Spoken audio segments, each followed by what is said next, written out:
We are starting the new canto, Canto 3 of the Book of Yoga, the entry into the inner countries. This opening cantos section, the first section of the canto, its number is 117. So we are on 117th section for the whole of Savitri. Savitri has seen the dream panorama. She has also seen what the future is going to be, and in that dream realization, a part of the Mighty Mother got established in Savitri. That is actually her yogic realization. Now things are moving so swiftly, it looks as though she is simply recapitulating all those experiences through which she had gone in the course of past lives. She is simply gathering them up and moving forward very rapidly, almost with the speed of light. Now, the first stage is of course the Jagrata, the waking state. From that she has entered into the Sapna, the dream state, and this is the realization of the dream state. Now, below that dream state, she has to find new dimensions, new worlds, new realms of her soul. On the surface consciousness, things happen in a superficial manner in the Jagrata. In the dream state, you recapitulate all the past experiences, but in order to bring about a true change in nature, you have to enter into the dream state, into the inner countries, and that is exactly what Savitri is going to do. She was told that in case you want a change in earth nature to take place, if a new world has to be born here, the first condition for you is to discover your soul. And therefore, from the dream state, she is entering into the subliminal state, where her inner being is working, is present. The inner mental, the inner vital, the inner subtle physical, and it is that which must now open out to the deeper levels, must go down into the depth of her soul. So, from surface consciousness, from dream consciousness, she has now come into the world of the subliminal, and she is going to enter into the inner countries here.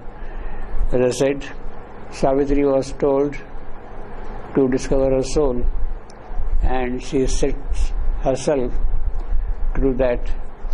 While Savitri sets herself on that yogic pursuit, it is important to recognize that at every crucial stage, Savitri gives the command, the Adesh, the divine Adesh from above: do this, do this, do this, do this. In other words, at every crucial stage, Savitri is guided in her yogic path because she is open to it. Not that the guidance should not come to us, but we are not open to it. Our instrumental faculties are not ready. So, in the beginning, Savitri was told to remember why she had taken this birth, and the task which was given to her was to vanquish death, and she has set herself on the yogic path. And the first thing which has happened is a part of the mighty mother, her supreme self, has now got established in human Savitri. That is the crucial point. Now she is going further down into the inner parts, and this is what the present Canto is going to describe to us. He is going to tell how Savitri had proceeded in her yogic journey in the inner world. Before that,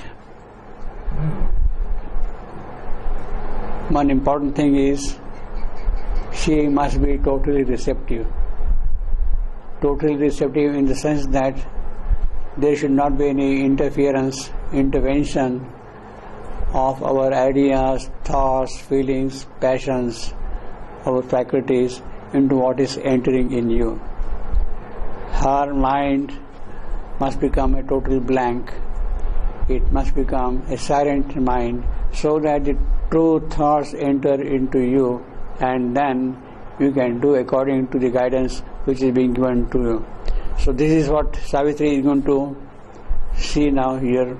At first, out of the busy hum of mind, our mind is noisy. All kinds of thoughts coming and impinging upon each other. This, that. We don't know which activity we should accept, what line of approach, along what line of approach we should proceed. We don't know at all, because too many things enter into us. We allow them to enter into us, and at the same time we think as if we are creating all those ideas and thoughts. They are not actually our creation. They come from the cosmic fields. We have kept our doors open, our windows open, and they rush in all kind of chaotic manner in our brain. So that is why busy hum of mind, that is what happens here. That has to be silenced first. Unless that happens, nothing can proceed further. At first, out of the busy hum of mind, as if from a loud, thronged market into a cave, by an inward moment's magic, she had come. Savitri, by an inward moment's magic, had come into the inner countries, leaving aside, leaving out the thoughts which are coming and crowding her brain. She pushed them out, so to say. As if from a loud, thronged market into a cave, she has left the bazaar, she has left the world, all the urban activities, and she has now gone into the forest, into the cave, into the guha of yoga. And it is in that guha of yoga things are now going to happen. The inner guha, Hridaya guha.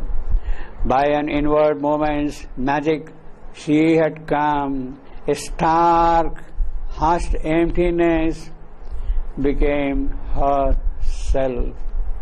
Emptiness, she has emptied out everything, and it is that emptiness she is going to receive the adation, the next command for a journey.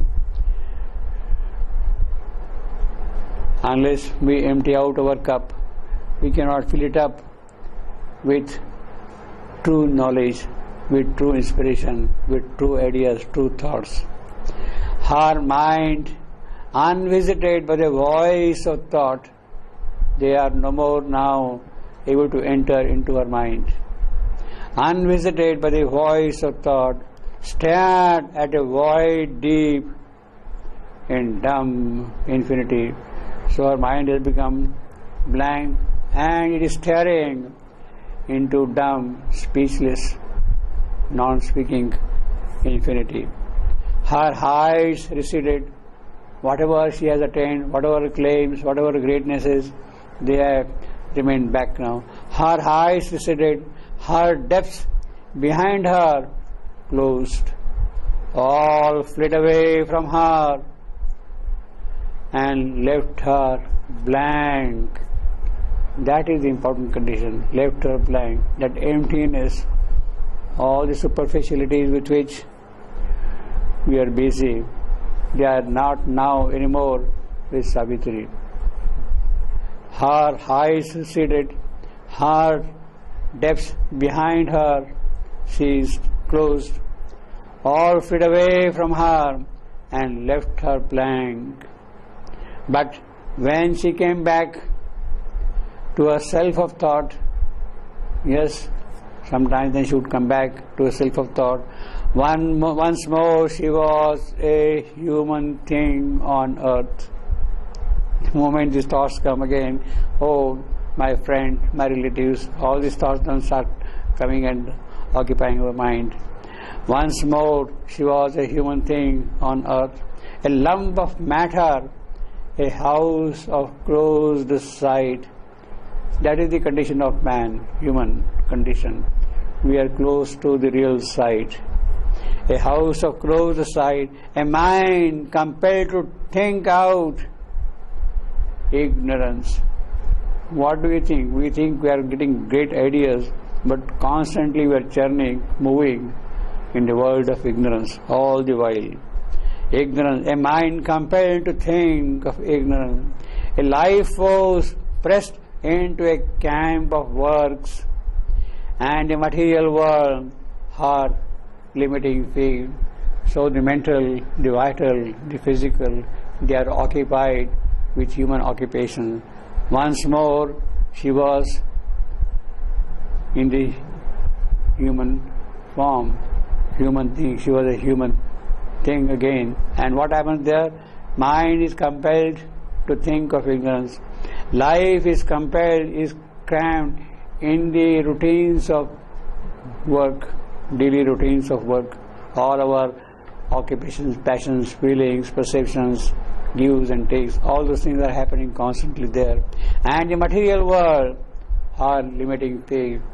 In fact, that is the perfect description of the human thing, what we have got here.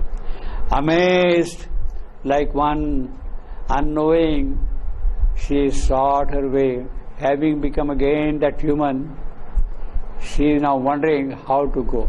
Amazed like one unknowing, she sought her way. Yes, I must find my way. I have been told to discover my psyche. How do I do that? But I am now in a totally human state like that. Out of the tangle of man's ignorant past that took the surface person for the soul. That is what happens. The surface soul, it is what we call as I. The common word is ego. The surface soul is the outer personality of the individual. That is the Jagrata state in which we normally are all the while. Amazed like one, unknowing she sought her way out of the tangle of man's ignorant past that took the surface person for the soul. That is what we mistake. When I say I assert myself, who is that I who is asserting? It is the surface soul, the ego soul. We have not really discovered our soul to assert that way. So that is how Savitri is the human thing. She had become blank, but the moment she becomes human, then all her actions get prompted, so to say, by the surface soul. It is under that human thing condition of Savitri, a voice comes and speaks to her, the voice from her supreme self that speaks to Savitri. Amazed like one unknowing, she sought her way out of the tangle of man's ignorant palm that took the surface person for the soul. Then a voice spoke that dwelt on secret heights, because she is on the surface condition. So the height is not visible to her. But that voice comes, and somewhere something is there in Savitri to listen to that voice. And she says, and the voice says to Savitri, yes, frankly speaking, truly speaking, actually, you don't need anything for yourself. What do you want? You are already the divine incarnate, though in the human state. Whatever you want to do here, it is not for yourself. Your yoga is not for yourself. Your yoga is for man. Then voice spoke that dwelled on secret high, for man thou seekst, not for thyself alone. Not for thyself alone. You are not seeking things for yourself. You don't need anything. But still, has Savitri to seek something? Although she is the incarnate supreme, yes, she has to seek something. She has to seek something because at the moment she is a human thing. And in that human thingness of Savitri, she has to seek something also.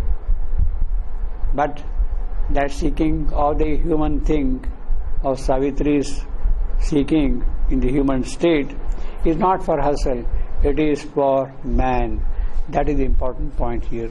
Then a voice spoke that dwelt on secret high, for man thou seekst, not for thyself alone. Only if God assumes the human mind and puts on mortal ignorance for his cloak and makes himself the dwarf with triple stride, can he help man to grow into God? Yes, you are here to help man. But how you are going to help man? You have to assume, you have to accept, you have to live, you have to participate fully in the human conditions. Unless you identify yourself fully, that is what the mother explains in her talks. The divine comes here and suffers because that is the only way by which, participating in the human state, she can redeem the human fate. She has to participate in order to redeem the human fate. Therefore, Savitri is here for that purpose again. This is exactly what the mother explained, and she says that is my experience also, mother's experience. Only if God assumed the human mind, she has assumed the human mind. She has accepted the human condition. She is participating in the human suffering and puts on mortal ignorance for his cloak and makes himself the dwarf with triple stride. Can he help man to grow into the God? How is it otherwise possible? The divine incarnate comes, accepts the mortality's fate, all the conditions of ignorance and suffering and misery. It is only by that acceptance he can lead humanity to the God. As man disguised, the cosmic greatness works. Yes, you are a cosmic greatness in the human form. You are disguised. But that is how you have to work through the human state. And find a mystic inaccessible gate and opens the immortal's golden door. That is what Savitri has to do. Open the golden immortal doors by accepting the human condition. Man, human, follows in God's human steps. God's human steps. The incarnate comes here and he also then follows the steps the incarnate has taken, step by step in good. So that is a sort of an obligation on the incarnate to be, so to say, constantly aware that he is walking, he is moving around, he is progressing, not for himself, but for man, who will be following him in his steps. Man, human, follows in God's human steps, accepting his darkness. Thou must bring to him light. Tamasoma Jyotirmaya Gamaya. Tamaso, that is the human prayer. But how is it going to happen? The divine comes and accepts the condition of that tamasa and then moves towards light. Accepting his darkness, thou must bring to him light. Accepting his sorrow, thou must bring to him bliss. Unless you accept that sorrow, how can you bring bliss to him? In matter's body, find thy heaven-born soul. Yours is a heaven-born soul, all right, it's okay over there, but it has to be discovered, it has to be found in the human body, in matter's body. That is the important thing. So accept darkness, accept sorrow, so that you can lead man to light, you can lead man to bliss and joy. And that can happen only by accepting the human body, the mortal. She condescends to pass to the birth, that is a death constantly. That is what Shivandu says about the mother's descent upon her. She condescends to pass through the birth, that is a death. Unless she does that, unless she experiences the full power, so to say, of mortality, she cannot redeem mortality, the full thrust of mortality, the full impact of mortality. She cannot lead mortality at all. Accepting his darkness, so that is how from Tamaso Ma to Jyotirmaya, from Mrityor Ma to Amrutam Gamaya will come. That is how from darkness to light things will move. Only because you had taken a birth in the physical body here.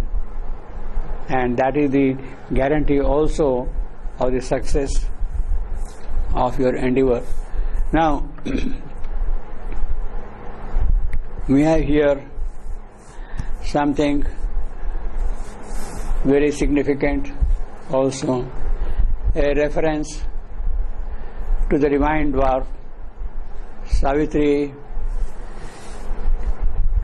is told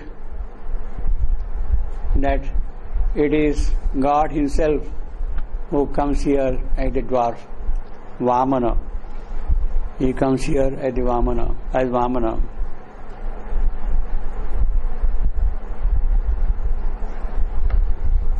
The fifth avatar in the series of the Dashavatar, he comes as Vamana. The avatars are, of course, first Matsya, first avatar, that is fish, Vishnu as fish, then Kurma, tortoise, then Varaha, the divine boar, then of course half man, half lion, Nasima. These are the four avatars which have preceded the arrival of Vamana, the fifth avatar. These four avatars, according to the Puranas, had taken place in the Satya Yuga. Now it looks a little strange that he is still at a very low stage of evolution. Matsya, Kurma, Varaha, half man, half lion, Narasimha, and all those things are happening in the Satya Yuga. Well, that is the beginning of the golden age, the incarnation of Vishnu in the seed state of things. That is the Satya of his presence here, and that is what is unfolding here. Now, Vamana avatar occurs not in the Satya Yuga, but in the Treta, the next Yuga also. And he comes here for a very specific purpose.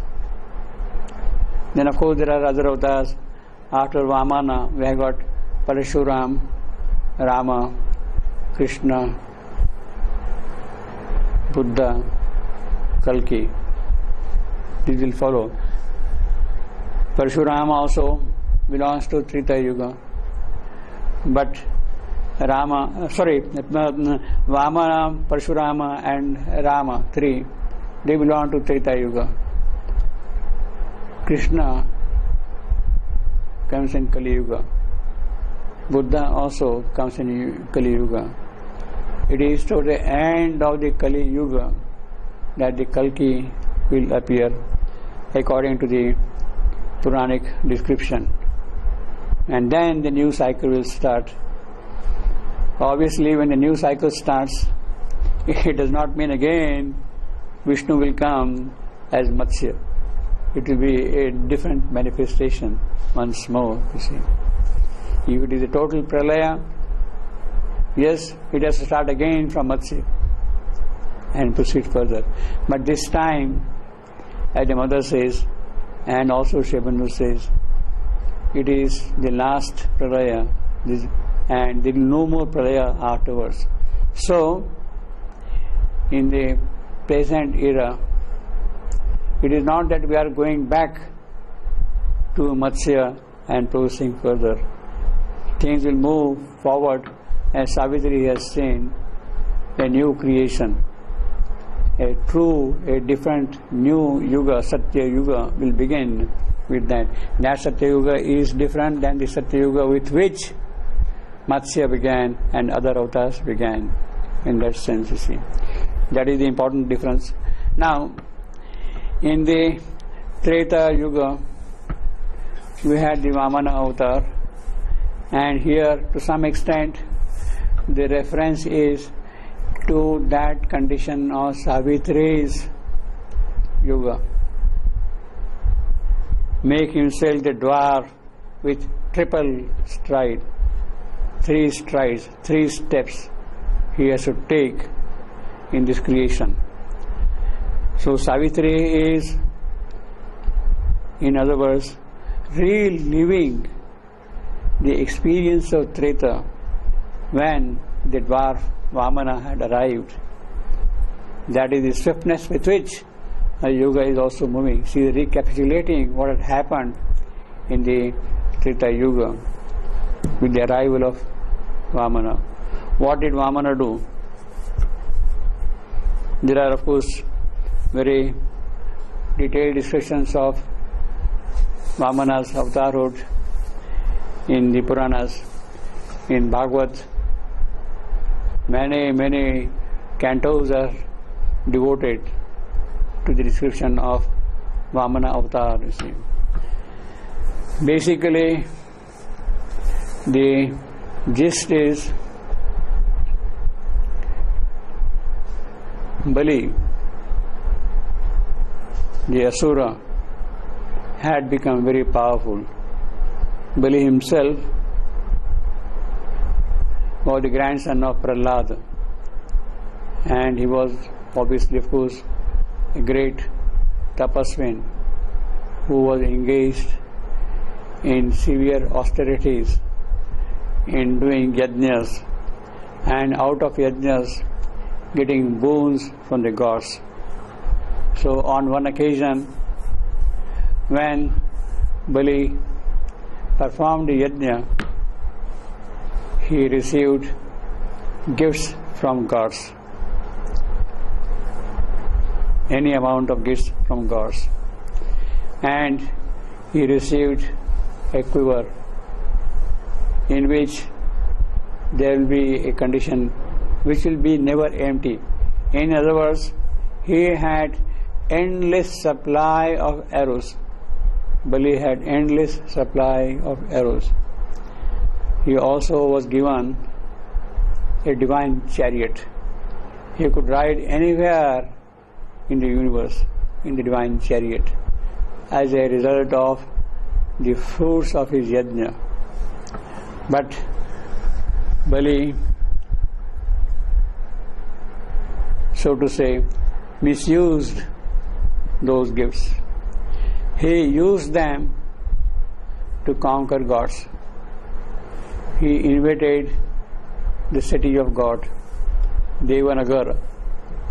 He invaded that and drove all the gods out of the city, because he had any number of arrows and the gods could not stand.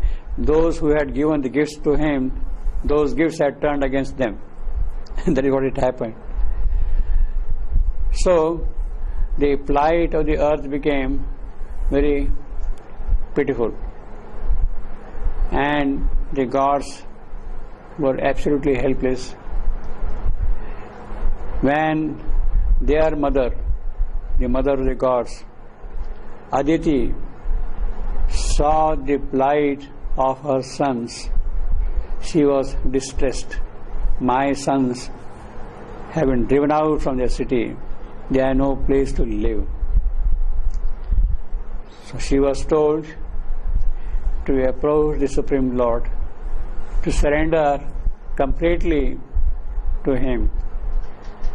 She did intense tapasya without taking food for a number of days. 12 days, 12 the days of gods, not human days. 12 days she did not eat even a single morsel of food. She lived only on water. 12 days fast nowadays is not uncommon. Many people do that kind of a thing. But Aditi was doing that 12-day fast, living only on water. 12 in the sense of the days of the gods, not human days. That is important. So, after the completion of the fast, the Supreme Lord became pleased with her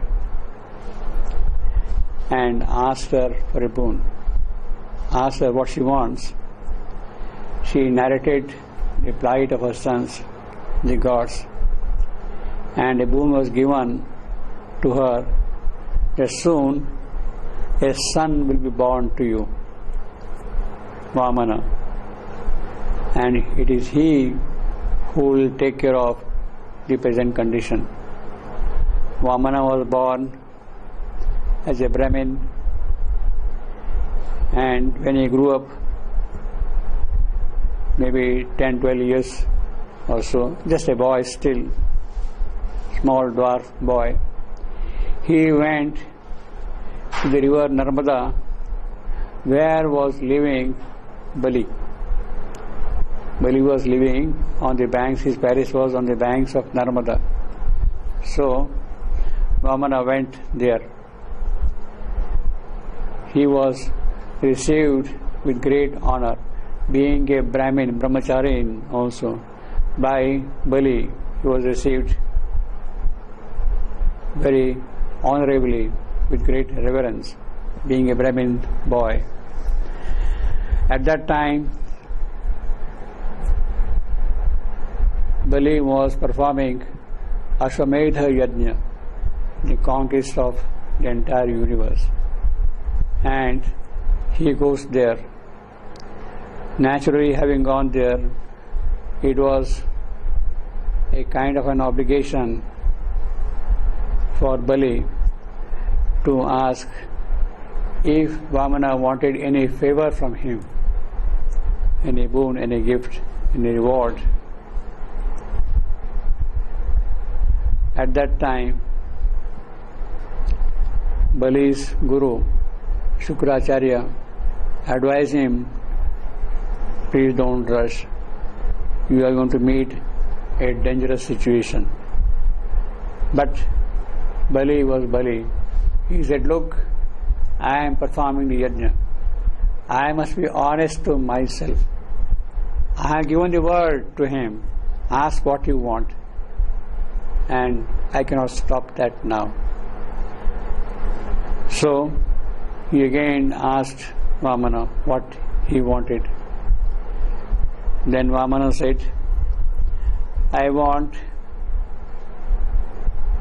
a piece of land to make 3 strides 3 steps. Please give me that.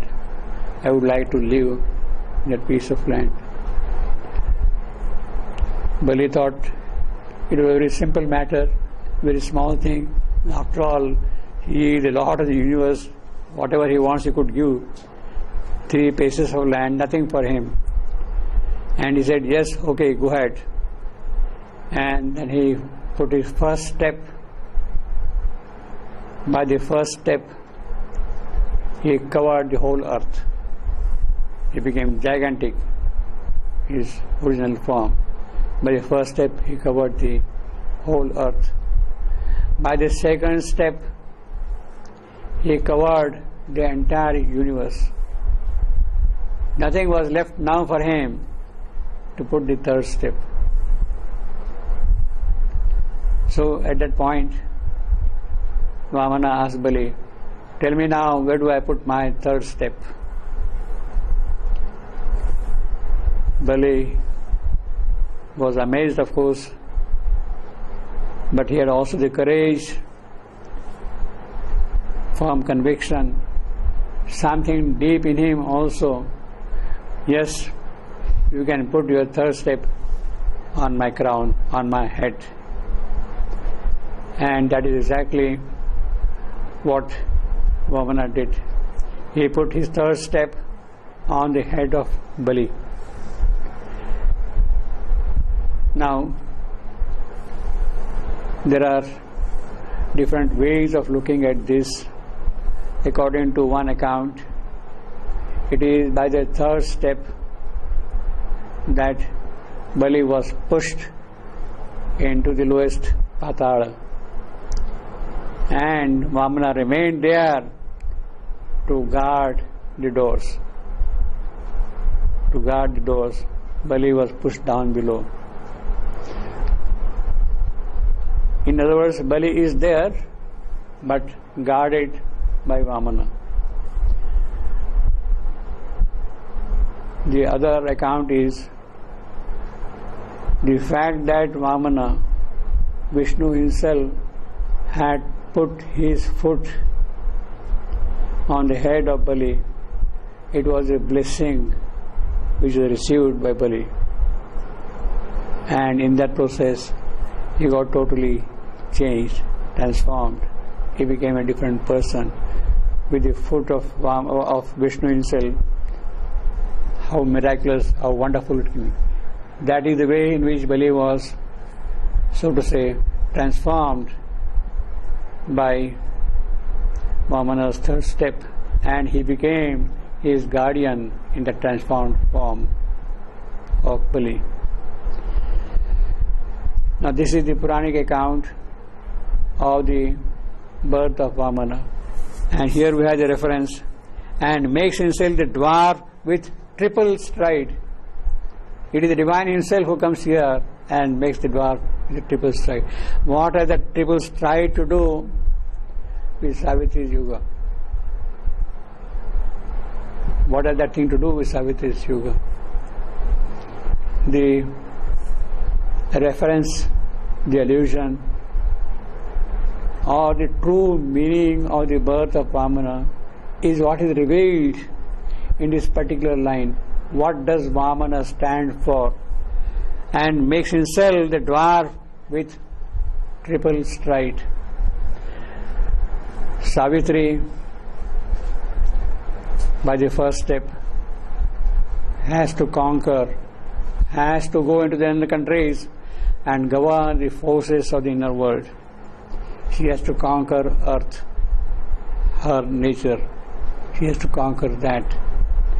By the second step, she has to become universal, conquer all the forces of the universe. By the third step, Savitri has to conquer. What is remaining now? Conquer, of course, death himself. Savitri has to put her foot on the head of death. Death was taking away the soul of Satyavan along with him to his world. It is that Savitri who is going to put her third step on the head of death. And that is what the yoga of Savitri would mean by the conquest of the third step. She will conquer death. Now, this is the Puranic way of looking at the Vamana avatar, this particular avatarhood of Vishnu.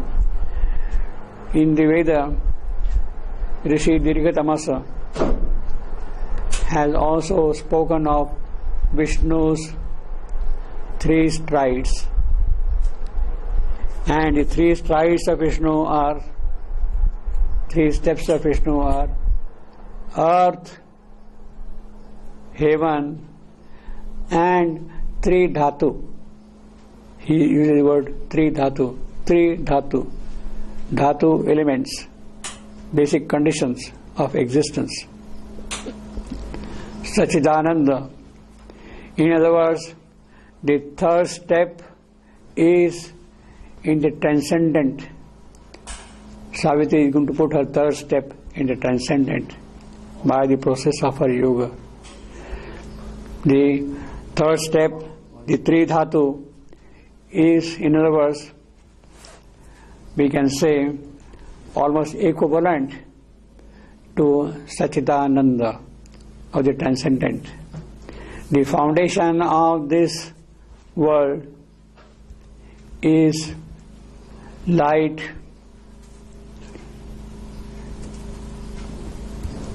the sun, and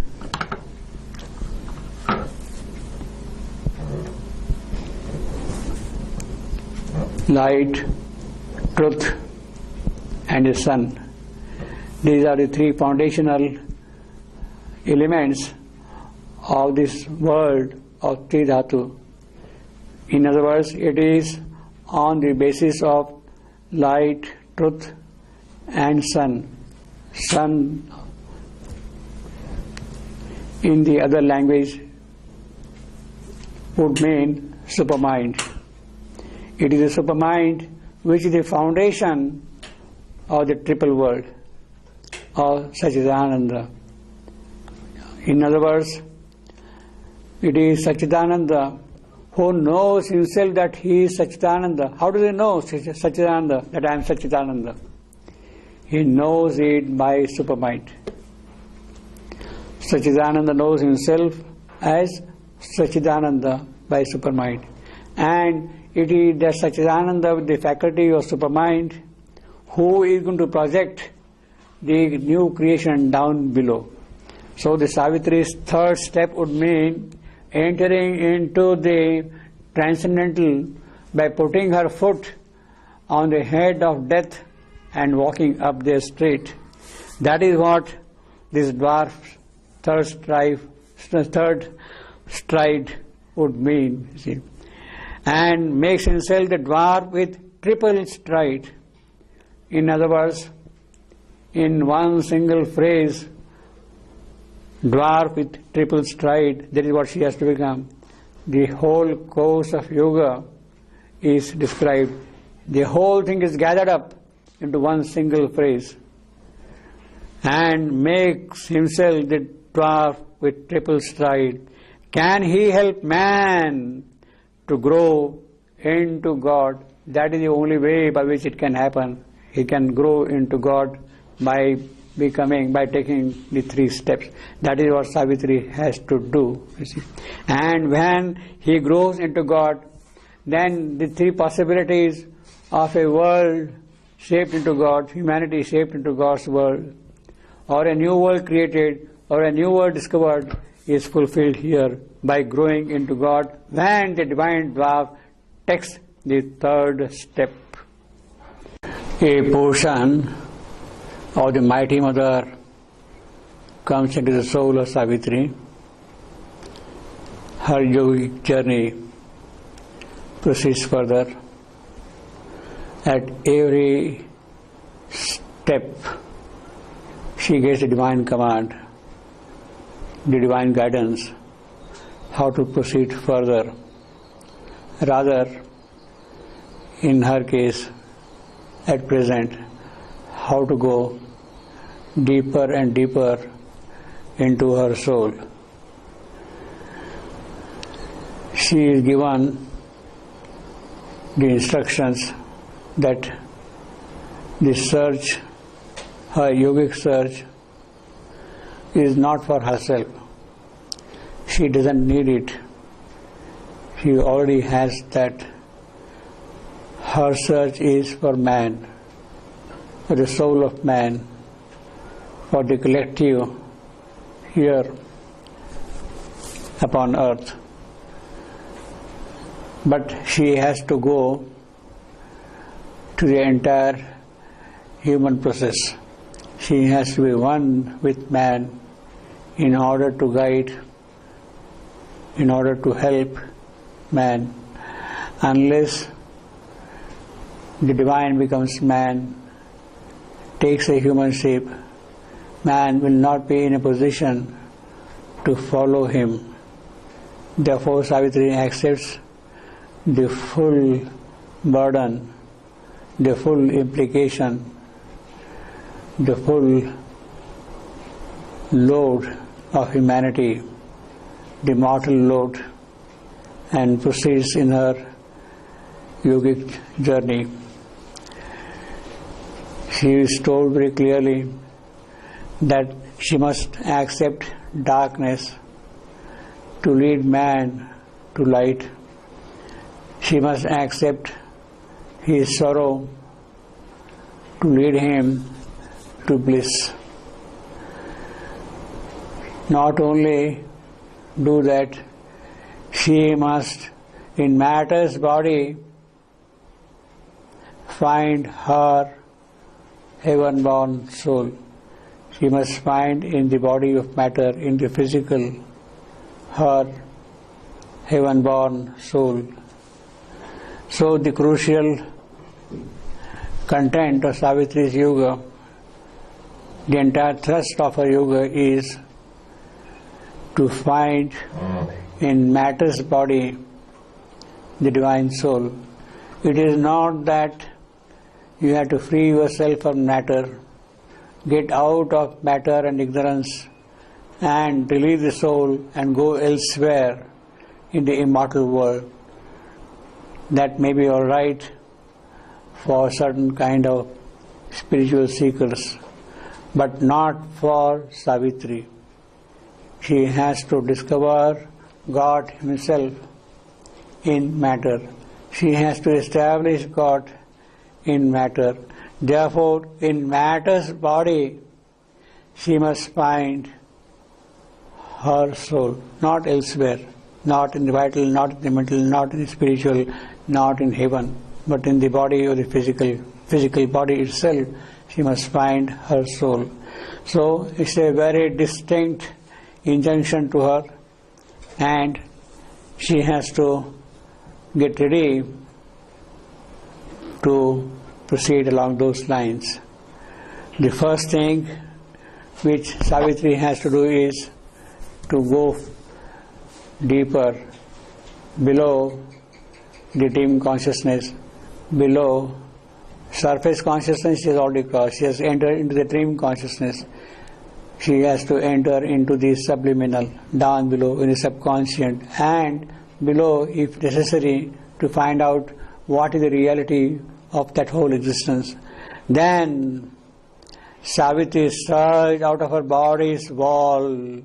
The moment she gets the Adesh, she pushes herself forward and out of her body's wall and stood a little span outside herself. Her physical standing here, and she has come out of her body and standing a little away from her body. It is possible for you to go out of the body and move around. The body may be lying there on the floor, but you can move. The spirit can move around in the room, up and down it can go and do whatever it wants also. So Savitri here has stepped out of her physical body. Then Savitri surged out of her body's wall and stood a little span outside herself and looked into her subtle being's depths, and in his heart, as in a lotus bud, divined her secret and mysterious soul. In the heart's well, she is looking deep to find out her soul, divined her secret self. Divine is a verb here in the sense that you as if find out under the ground where the water is called a diviner. So Savitri is going under the ground to find out where the lotus bud, the pool, the tank, the lake of her soul would be, and looked into her subtle body's being depths, and in his heart, as in a lotus bud, her heart is a lotus bud itself, and it is there she is divining her secret and mysterious soul. Well, she is very clear what to do. She is stepping now into the depth where would reside her soul. But the entry into that depth, into that cave below the ground, is not an easy entry. There are powers of the vital nature waiting there to stop, guarding there the gates, that no intruder can step in. So Savitri has to face them. At the mouth of the cave, there is a fierce lion sitting, and he will not allow you to enter into the cave. He will be sort of guarding something behind the cave. In the dim portal of the inner life that bars out from our depths, the body's mind, so body's mind cannot enter into that, bars out the body's mind, and all that lives but by the body's breath. She knocked and pressed against the ebony gate. The gate is there, and she has to crash through the gate and enter into the cave. Ebony gate, hard, difficult to cross. That kind of a gate is there, and she has to force her way through it. She knocked because there is a guardian power behind it. There is a guardian sitting behind the gate, and he will not open the gate easily. So Savitri has to push it through. The living portal, her knock is so powerful that the portal, the gate, with sullen hinge, opens. It grumbles. It is not accepting what Savitri is doing. It will stop her to go. The living portal groaned with sullen hinge. Heavily reluctant, it complained inert against the tyranny of the Spirit's touch. The gate itself is complaining that somebody has knocked on it. It would not accept easily. Somebody is challenging him, and therefore, heavily reluctant, it complained inert, helplessly, against the tyranny of the Spirit's touch. Spirits, because Savitri has stepped out from a physical body. It is a spirit now, not locked in the body, but free, which is knocking on the ebony gate.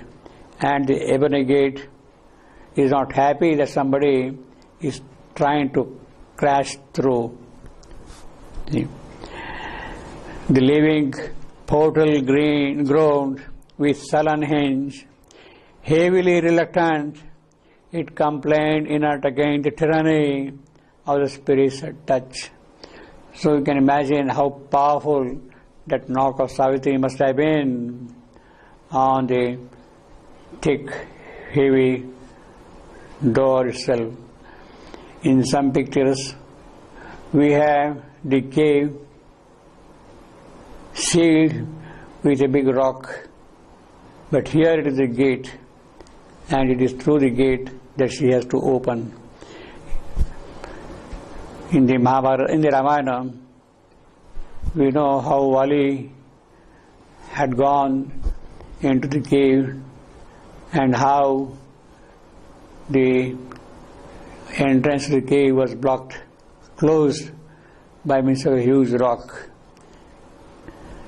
So that is the occult picture which we have in other places. But here Savitri is seeing a closed gate, and she has to make an entrance to that gate. A formless voice cried from within. A formidable voice cried from within. It will not allow anybody to intrude in. And it is challenging, it is threatening anyone who would try to open the gate. Back, creature of earth, lest tortured and torn thou die. Don't dare to enter into this cave. Don't be bold to put your step into this cave. You will be tortured, you will be torn to pieces, and you will die. Such is the fearful picture this voice is presenting to Savitri's spirit. But Savitri, of course, wouldn't care. The mother was taking lessons in occultism from Theo in Algeria, and she could go to the extreme ends of this creation in her occult body. She could step out of her body, body after body, out of 12 bodies, and be free. She says, if you want to really do occultism, you must not have any fear at all in you. You should be totally free of fear, absolutely free of fear. Now, only those who have that fearlessness can enter to cross such gates, can enter into the cave. Rare are such souls, rare such beings. The mother had offered to Pranab whether he would like to learn occultism. She knew that he is a fearless man and he could do whatever she would tell. But he says, no, I am not interested in that. It was his very clear, immediate response. You see. In fact, nobody had come forward to learn occultism from the mother. Perhaps that was not necessary also on the yogic path. That is not necessary on the yogic path given by Shivandu and the mother. It is a different path. But that does not mean that when one is making real inner progress, one will not meet these difficulties, these challenges. Fearlessness is always necessary, and that is what is meant by the Aryan spirit, the spirit of the hero who is there to fight any kind of battle, the occult battle also, of course. So she is told, back, creature of earth, lest tortured and torn thou die. Savitri doesn't care. But what does she see there? She sees a dreadful murmur rose like a dim sea. The moment that voice says, get back, go away from here, don't dare to enter into this cave. What does she see there? She sees a dreadful murmur rose. She hears sound. Murmur rose like a dim sea. The serpent to the threshold, hissing, rose. The fatal guardianhood with monstrous coils, the hounds of darkness growled with jaws agape, and trolls and gnomes and goblins scowled and stared, and wild beasts roaring thrilled the blood with fear, and menace muttered in a dangerous tongue. So this is the picture of the subconscious, very frightful, all vital powers, fierce vital powers, standing now in front of Savitri, who is daring to enter into the cave. A small creature will simply run away from that place, but of course not Savitri. Savitri has to face them all. Now here, a serpent of the threshold hissing rose. The serpent of the threshold is known to the occultist, those who go into the inner depths, into the subconscious and down below. They are sort of familiar with the serpent of the threshold. He is also called the dweller of the threshold. The dweller of the threshold. He is the guardian of the threshold. He will not allow anyone to enter. Sometimes it has 5 heads, sometimes 7 heads. It can have a number of heads like that. And very furious, it can bite anyone who is trying to enter and kill him. It is he, the serpent, who is guarding the threshold.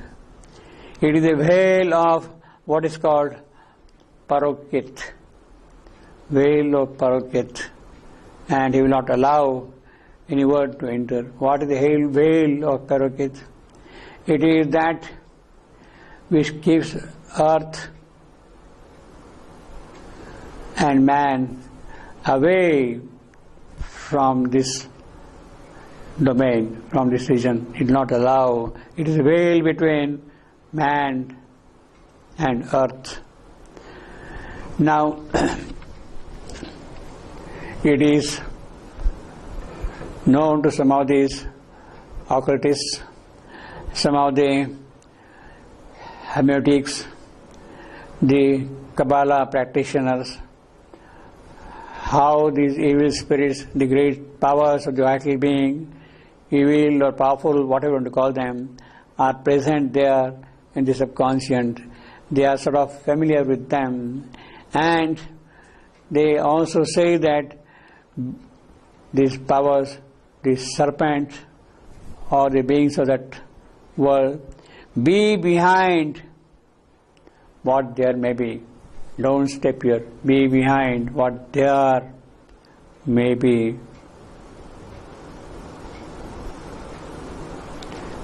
It is I who raised the veil. That is what the serpent or the threshold would say. It is I who has kept this threshold.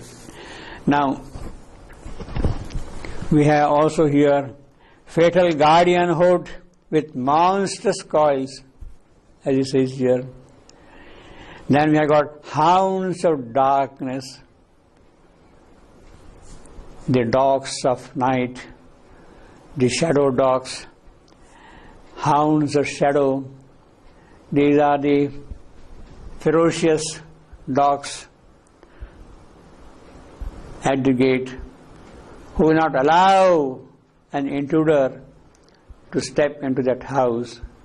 Sometimes they have got 3 heads, very frightening kind of a creature, very strong, very powerful. It will chase you out from the place. The hounds of darkness. Now, one of the tasks